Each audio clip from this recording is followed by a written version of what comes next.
Yeah, it's probably going to be Alabama and Georgia in the SEC title, and this is what we want. I love Texas A&M. I like Jimbo Fisher, but I want to play Bama. This team has a lot to prove. It seems every week. Every week this team is doubted. Georgia is doubted almost every week. If it's the spread, if it's that people think they're going to lose for some reason, go back to Clemson. Week 1 against Clemson. I'm not going to lie. I thought we were going to lose this game preseason, but then the week before, I was starting to get into the UGA fandom. And I was like, well, Georgia's going to win this game, as a fan, kind of getting a little bit too biased. But a lot of people said Georgia was going to get stomped. This game wasn't going to be close. I was just like, I don't know what you're talking about. Georgia and Clemson, remember, preseason, were 2 evenly matched teams, at least, again, preseason. Then moving on, who does Georgia play? They play Arkansas. Arkansas was probably Georgia's biggest test then. Yeah. People are like, oh, this is Georgia's game. They're going to lose. Arkansas is hot. They're a top 10 team. Their offense has been really, really good. KJ Jefferson is the next Cam Newton. This, that, in between. Georgia 37-0s them. Then we got Auburn. Oh, man, Auburn's a really, really good team. I'm telling you, this is the game Georgia's going to lose. Georgia beats them 34-10. And so on and so forth. Florida's going to get them. Kentucky's going to get Georgia. Missouri, Georgia's not going to cover the 40-point spread against Missouri. They're just not good enough. The same thing. It's like every week. Tennessee, oh, man, Tennessee's going to win. So we hear this as Georgia fans every single week. You got to catch that. But, yeah, it is kind of funny. Yeah, I want Bama too. I just want to beat them. I'm telling you right now, I think Alabama is the 3rd best team in the country. I think Georgia would beat them by at least two possessions. And I know that's, you might say I'm a biased fan. I get it. But from what I've seen so far, Bryce Young does not handle pressure as well as Bama fans would like. The rush game is non-existent. It would not matter against UGA. I know Bama's rush game has gotten better, but it would not matter against UGA. It would be non-existent. And then defensively, they've had some issues this year on all aspects of the ball, except for really defensive line. But still, they've given up some rushing yards. They give a lot of rushing yards to Florida. Their defense, in some of their biggest moments, has been a disappointment. Against the Florida game, against Texas A&M. Texas A&M, that was just a very big disappointment. Against Tennessee, their defense was letting them down. So I really, really, really think Georgia would beat Alabama by 2 possessions. I really do believe that. If they were to meet in Atlanta, which I do expect them to, but hopefully there's no more hopefully there is no more injuries, man. I think you stop well, here's the thing. Alabama's got a really, really good passing offense. They're top 5 in passing. Maybe not statistically, but still, just go watch them play. Them and Ohio State, throw in Ole Miss. Those are probably your 3 best passing offensive teams. Who am I missing? I guess you got to say Mississippi State, but I'm just basing it off of the scheme, really. Air Raid's kind of it's a little bit different. But yeah, Alabama's passing offense is insane. And there are some years in which Georgia really shut down the rushing against Alabama, and Bama still was able to score with their passing and their elite wide receivers. Looking at Bama's wide receiving core this year, they have 1 elite wide receiver, Jameson Williams. They don't have multiple. John Mechie is a very good wide receiver. He's not elite, in my opinion. Then who else they have? Hall. They have a couple really good wide receivers.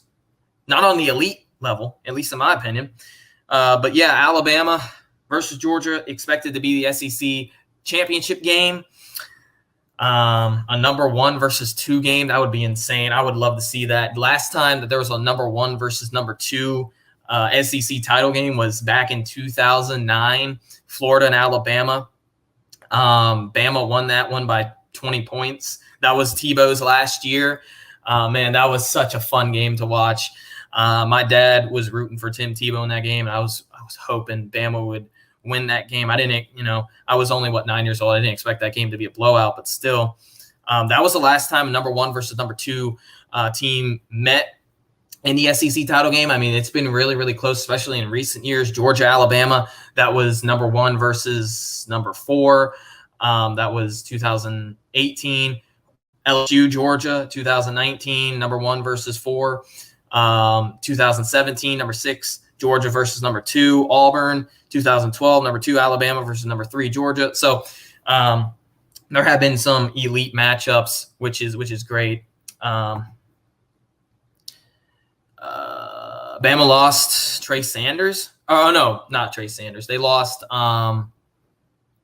They lost their number 2. Is that McClellan? I think that's it. McClellan, something like that. Number 23, I believe. Bama does not really, if we're being real here, they do not have a true number 2 back because their running backs this year have been very disappointing. And that's why I give the edge to UGA. Running backs are just as important as wide receivers, especially for Bama. You look at the past 4 meetings for UGA and Bama.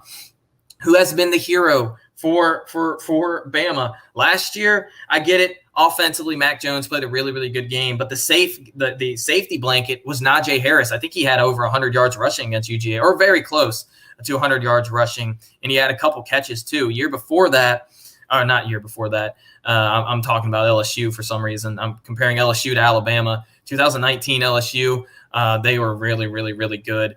And their running back had a really, really big game too. So rushing against UGA has been huge in some of these bigger matchups like Alabama, Georgia, and LSU, Georgia. So Bama does not have a number 2 running back. It's Williams. Oh, Rondale Williams. I didn't think he was number 2. I thought it was McClellan. Or didn't they already lose McClellan? Let me see. Now I got to look this up. Make sure I'm right because I hate being wrong.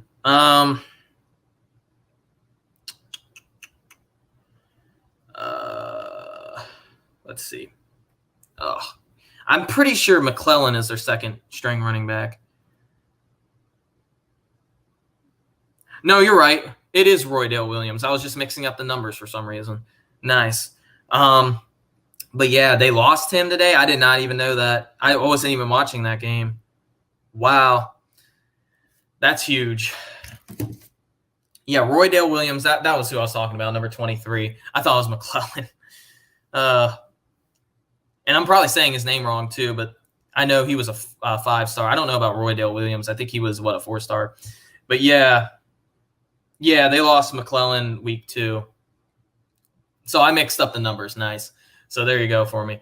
But yeah, Georgia will probably play Alabama. I don't see Bama losing another game. I get it. Arkansas is a good team.